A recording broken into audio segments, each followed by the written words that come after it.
À chaque fois que je considère que je fais une erreur ou que je me trompe, je prends du temps pour me poser, réfléchir, voir là où j'ai eu pas raison, là où j'avais tort, et pour que par la suite, je puisse avoir des expériences desquelles j'ai tiré des conclusions, et dès qu'une nouvelle expérience m'arrive, je sais mieux répondre à la situation plus rapidement et avec des meilleures solutions. Donc dans cette vidéo, je compte te partager une erreur que j'ai faite récemment. Ça va prendre seulement quelques minutes, et je pense que c'est une erreur qui va arriver à tout le monde. Tôt ou tard, c'est quelque chose qui doit arriver. Ce qui m'est arrivé, c'est que de décembre à mars, j'avais arrêté mes entraînements. J'ai arrêté mes entraînements de sport. J'avais les excuses de j'ai mes dents de sagesse. Donc on m'était fait arracher mes 4 dents en même temps, donc évidemment j'étais un peu KO à mon lit, j'ai perdu 10 kilos. Ensuite j'ai eu quelques voyages. Évidemment je pouvais pas aller à la salle de sport comme je voulais. Par contre, j'aurais pu tenir mon alimentation avec des protéines, faire un minimum d'efforts et aussi faire du sport. Je peux pas aller à la salle de muscu, mais je peux au moins faire du sport, faire des tractions, faire des pompes. J'ai rien fait de tout ça, simplement parce que en octobre, novembre, j'étais super fier des gains que j'avais eu. J'ai pris à peu près 14 kilos, donc j'étais content. Je me suis dit c'est bon, je me suis reposé sur mes lauriers, j'ai atteint un certain objectif, on peut me reposer maintenant. Et je pensais aussi ça parce que je me disais à 60 ans, je serai toujours à la salle de sport. Là j'en ai 18, donc dans 40 ans, je serai toujours à la salle de sport. Je peux me permettre de faire une petite pause. Ça va rien changer à mon parcours. Bah, la vie m'a mis une grosse claque. Cette claque, c'est un rappel du principe de si tu veux accomplir un objectif, tu dois mettre un certain nombre d'énergie dedans. J'ai fait une vidéo là-dessus, c'est énergie égale argent. Donc si tu veux avoir un objectif, que ce soit de l'argent ou même dans tes relations, avoir plus de skills sociaux, avoir plus de physique, ou être quelqu'un de plus amical, tu dois mettre de l'énergie dedans, tu dois t'investir dedans. C'est super basique. Et donc si t'arrêtes d'aller à la salle par exemple, comme j'ai fait, en plus de perdre du physique, en plus de perdre tes gains, il y a une autre personne, un autre mec qui tryhard, qui a des objectifs, qui va prendre la place dans la hiérarchie masculine où j'étais juste avant.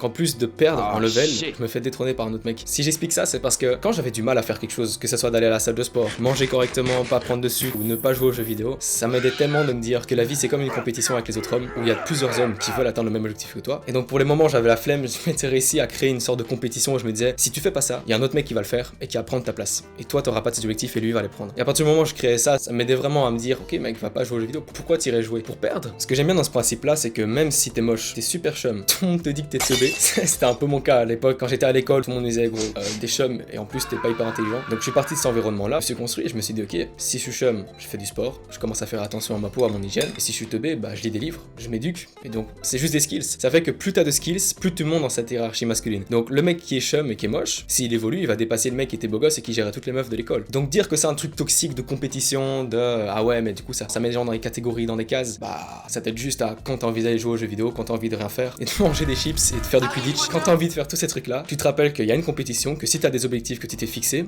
tu dois bouger pour les atteindre. Donc sois jamais nihiliste de là où t'es en ce moment même. Si tu te dis que là t'as une vie de merde, tout peut changer. En fait, au plus tu mets d'énergie dans quelque chose, au plus ça va bouger rapidement et de manière forte. Donc quand tu te dis que t'as bien travaillé, que t'as bien fait du sport, que t'as eu des bons résultats, t'as eu des bons gains, et que tu peux te permettre de prendre la gratification instantanée plutôt que de la repousser et de continuer à travailler, sache qu'il y a un mec qui a les mêmes objectifs que toi et que lui, pendant que tu t'arrêteras de courir pour faire une pause, il continuera de courir, il va te dépasser et il prendra ta femme, ton argent, ta maison, ta vie future. Évidemment, c'est pas exactement comme ça que ça se passe, mais mets-toi ça en tête et dès que t'as envie de procrastiner ou dès que t'as envie de rien faire et de pas avancer sur cet objectif, si tes objectifs sont vraiment alignés avec qui tu es et avec tes valeurs, il y a aucune meilleure manière de te réaliser que de les accomplir. Le message que je fais passer dans cette vidéo, c'est que quand t'as du progrès, sois fier de ce progrès-là. Utilise-le comme une force pour te dire j'ai déjà fait ça, donc je sais encore faire ça, quelque chose encore plus grand. Mais ne repose jamais sur ce progrès-là, ne te dis jamais j'ai réussi ça, donc maintenant je peux me permettre de faire ça. Parce que si tu fais ça, il y a un mec qui continuera de courir pendant que tu feras ta pause. Donc quand tu réussiras ton bac ou tu auras ta promotion ou que tu t'arriveras enfin à lancer ton business, tu dis pas j'ai fait cette première étape là et donc je peux me permettre d'aller jouer aux jeux vidéo un peu. Non, t'as fait cette première étape, c'est bien, maintenant passe à la suivante. T'as déjà réussi à faire le premier step, passe au reste.